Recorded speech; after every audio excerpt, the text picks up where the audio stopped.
Hello ma'am, good evening po.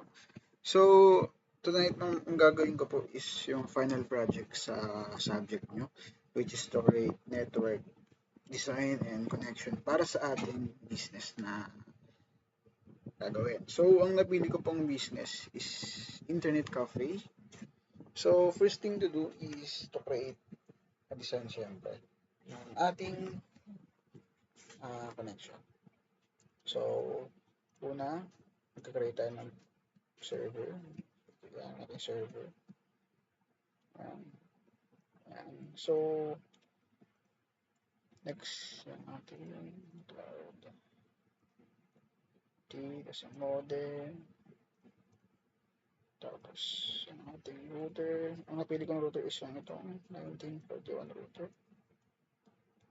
Yan. Tapos, switch. Ayan.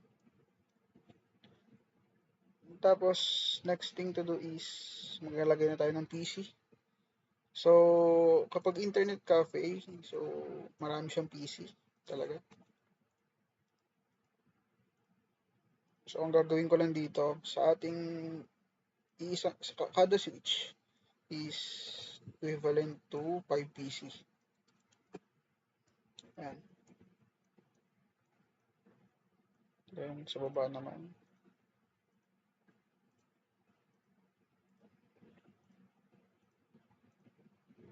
Ayan. Then, konting ayos lang para sa connection mamaya.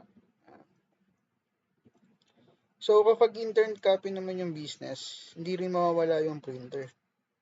Ayan. So, mag-add lang tayo ng printer dito. Ayan. So, once na okay na yan, ganyan, pupunta na tayo sa part na connection.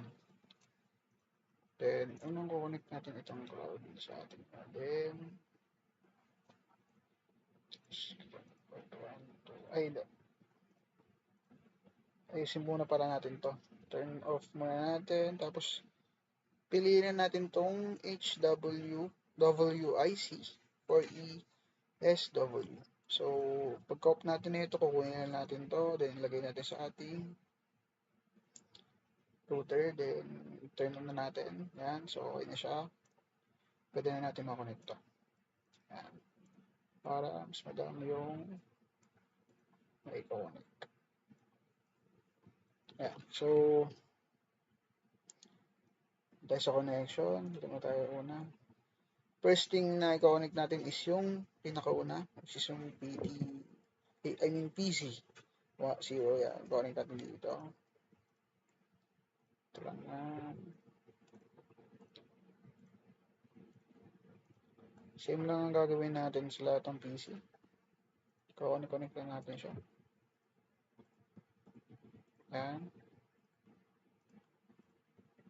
Hanggang sa makonect natin lahat.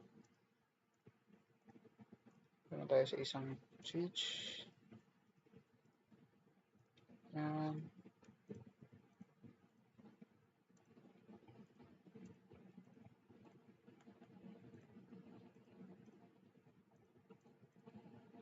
Yan.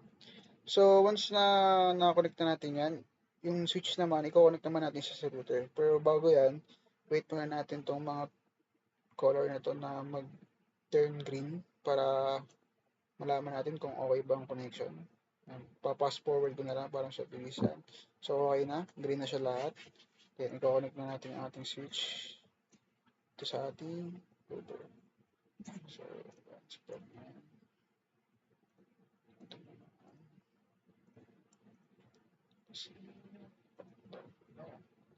So, waiting na natin. Fast forward. Yan. Connection na siya.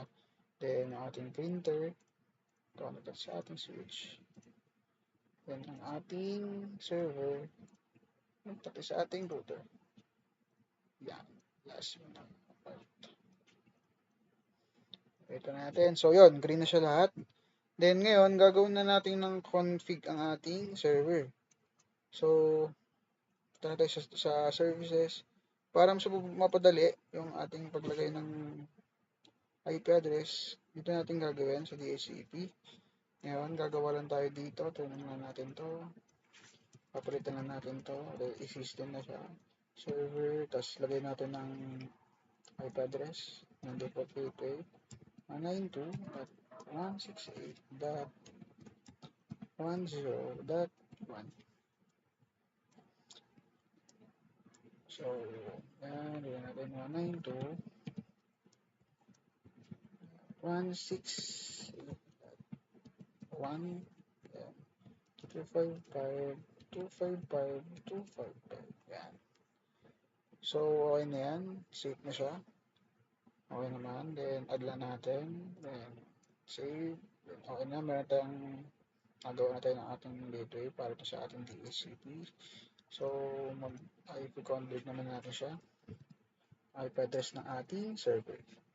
So, 192.168.1.1.255. Then, input na natin dito yung ginawa natin gateway kanina, which is yung 192.168.1.0.1. So, once na ma-input na natin yan, pwede na siya. Install natin. Ngayon, magre-request tayo sa ating PC na kumonek sa ating server. So, desktop natin, IP configuration, requesting sa ating DHCP. So, yun. Unang PC natin nag-successful connect sa ating server. Then yung pangalawa, then na ulit. Yan, successful. We'll do this the same way. So on so forth. Hanggang sa matapos yung ating PC. So, maubos lahat. Connection siya. Okay. Yan, successful naman.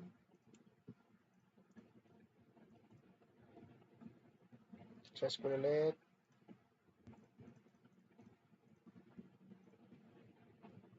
Successful ulit.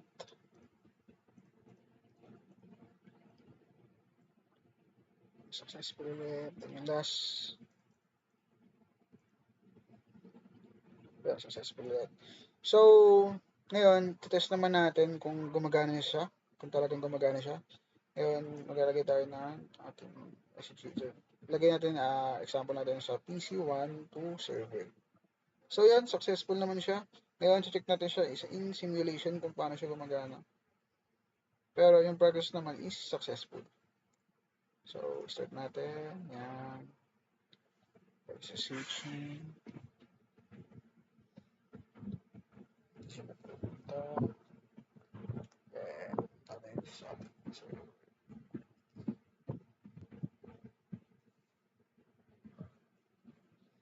So, babalik ulit siya. Direct to the ating PC.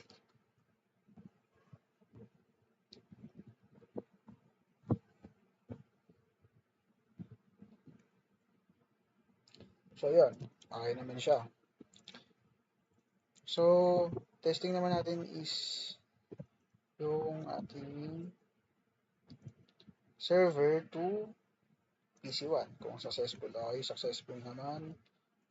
Server 0, ang ating server to pinakadulo. Successful naman siya. Tapos, try natin sa PC naman. PC0 to PC9. Successful naman siya.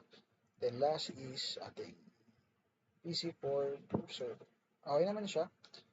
Then, after naman nito, check natin yung ping ng ng ating connection kung mabilis ba siya. Try natin dito sa PC0. Yan. Command lang. Check muna natin kung ano yung IP address niya. 192.168.1.2.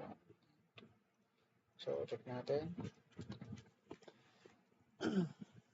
Ping 192.168.1.2. So, ping dito ng ating PC sa ating connection sa server. So, yun, okay naman siya. Ang pinaka-maximum natin is 8 ms, then ang pinaka-average is 3 ms. So, sa pag-print naman pala, for example, nasa PC1 ka naman, then create lang tayo ng ating text. So, for example, project project. High-tech.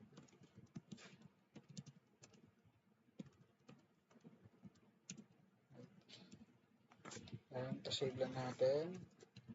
Pero na So, ngayon, check natin dito kung nakapasok ba siya talaga sa ating ano. So, yeah. Oops. Wala. I mean, nasa PC1 pala siya. Ayan. Wait lang.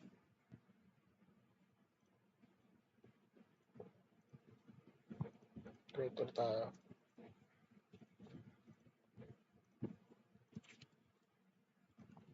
Final project.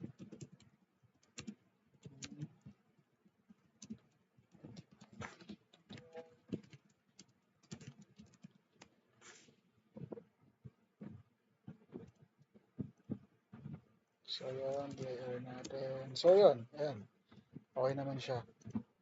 So, overall, okay naman na siya. So, di ba na-access yung ating. Pero so, yun. Okay naman na siya. And sana may natutunan kayo.